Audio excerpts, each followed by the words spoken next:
Dinampot ng mga taga-NBI ang mahigit 70 Chinese national sa sinalakay na site sa San Jose del Monte, Bulacan matapos mapag-alamang nagtatrabaho sila ng walang kaukulang dokumento. Nakatutok si Darlene Kai. Ilang report daw ang nakuha ng National Bureau of Investigation o NBI dito sa site sa Barangay Santo Cristo, San Jose del Monte, Bulacan, kaugnay sa mga trabahador ng isang contractor na naglalatag ng mga water pipe para sa MWSS. Base raw sa mga tip, foreign nationals na walang kaukulang dokumento ang nagtatrabaho sa site. Kaya agad sinalakay ng mga operatiba ng NBI ang lugar kasama ang Presidential Anti-Organized Crime Commission o PAOK at Bureau of Immigration o BI. Doon na nalaman ng mga otoridad na marami sa mga trabahador ng Shanxi Hydraulic Engineering Bureau Limited ay Chinese nationals. Dinampot ng NBI ang 79 Chinese nationals. Ayon kay NBI Director Jaime Santiago, 76 sa kanila ang undocumented o walang kaukulang dokumento. Ang iba, tourist visa lang ang hawak. Ibig sabihin, wala silang permiso na magtrabaho rito sa Pilipinas. Legitimate corporation, but then they are employing Chinese people na pwede naman ang Pilipino.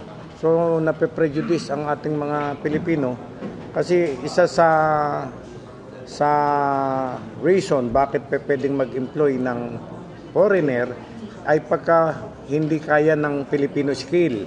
Aminado ang tumayong interpreter na empleyado rin ng kumpanya na totoong walang dokumento ang iba sa kanila.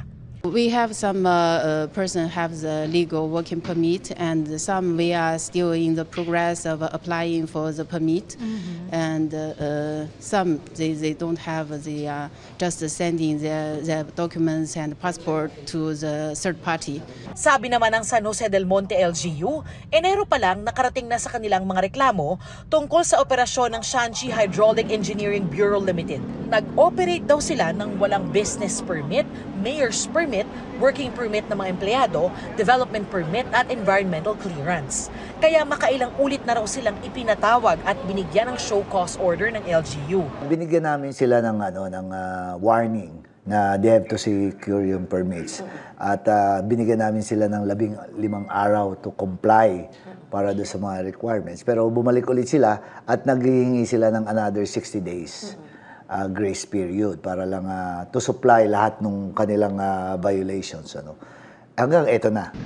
Alam daw nilang may Chinese nationals na nagtatrabaho roon, pero hindi raw nila alam na undocumented ang mga ito. Pinuntahan namin ang mismong site pero tumangging magbigay ng panayamang kinatawan ng kumpanya. Nasa kustodiya na ng NBI ang Chinese workers. Sila mga undocumented sa Pilipinas, yung possibility na traffic sila is pwede. Sinusubukan pa ng GMA Integrated News na kunin ang panig ng MWSS.